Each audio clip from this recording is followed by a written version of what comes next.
असो ऐकणारे सर्व राम भक्त, आबाल वरद स्त्री पुरुष लहान थोर, वाचक सूचक सर्वांच्या चरणावरती नतमस्तक होऊन भक्त शिरोमणी हनुमंतीच्या चरणावरती माऊली दादा भगवान बाबा यांच्याही चरणावरती नतमस्तक होऊन येडेव्याच्या शब्दामध्ये कथा सांगण्याचा प्रयत्न करतो। या ठिकाणी मंडळदरीला सर्व काही असणार स्वप्न पडलं होतं, ते स्वप्नात असणार आतापर्यंत आपण काय स्वप्न पडलं, काय काय झालं, कसं राजा रावणाला समजायचा प्रयत्न केला पण रावण ऐकत नाहीये। त्यावेळेस मंडळदरीने विचार केला की आता पती ऐकत नाही, मग ही काम आपण स्वतः केलं पाहिजे। आता सुरू महाराजांनी सांगितलं की मनाला अगोदर मनाला आधी संबोध केला पाहिजे।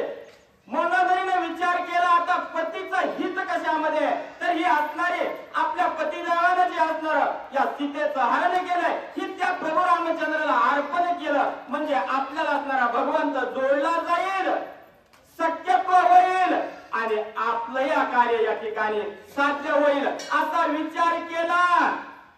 पण रावणाला वाटलं इथं असणार इंद्रजित ज्येष्ठ मुलगा आहे, अनुप्रमाणही उल्लंघन करणार नाही, प्रत्येक शब्द ऐकतोय, सगळी सेना सुद्धा असणारी या मंडोदरीचं ऐकते, कुंभकर्ण ऐकतोय आणि नक्कीच या रामाची सीता रामाला अर्पण करीन, इंद्रजिताला बरोबर घेईन आणि राम अर्पण करीन अशी भीती राजा रावणाला वाटू लागली। आणि पुढे रावण काय करतोय,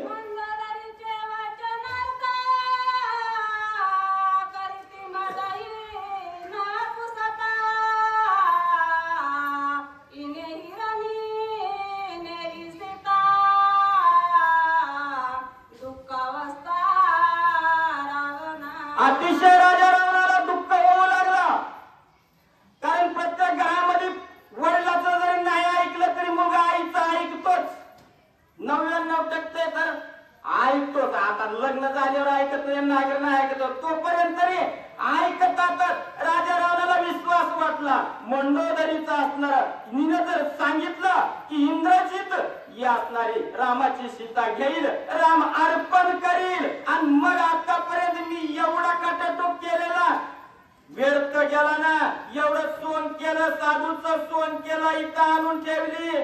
पण खरं सांगू का महाराज, ही सगळं रामायण आपल्यासाठी आहे।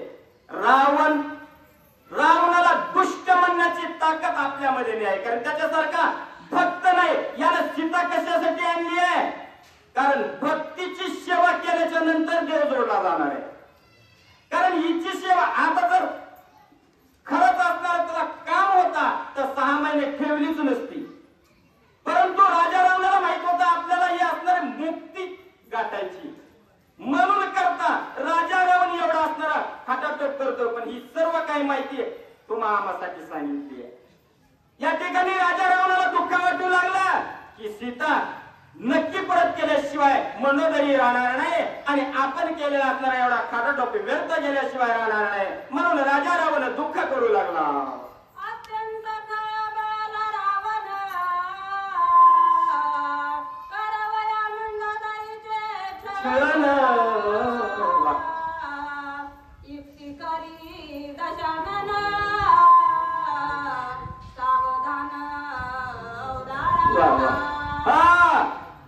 सीता परत करणार यात शंकाच नाही, राजा रावणाला पटलंच आहे।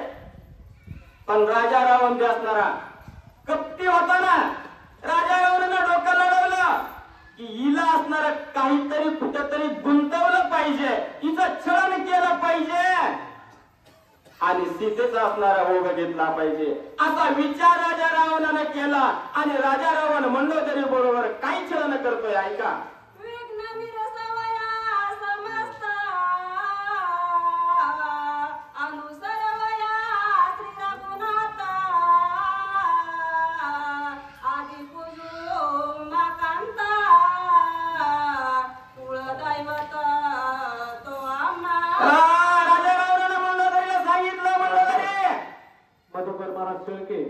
तू म्हणतेस ती अगदी बरोबर आहे, तो असणारा प्रभू रामचंद्राची पत्नी अर्धांगिनी प्रभू रामचंद्राला अर्पण करायची आहे। प्रभू रामचंद्र आपल्याशी सखा करायचा आहे, जोडायचा आहे, परंतु त्याच्या अगोदर आपला असणार कुलदैवताची पूजा पूजा केली पाहिजे ना. कुलदैवताची पूजा करू, त्या भगवान शिवशंकराची आराधना करू, पूजा करू आणि त्यांना विचारू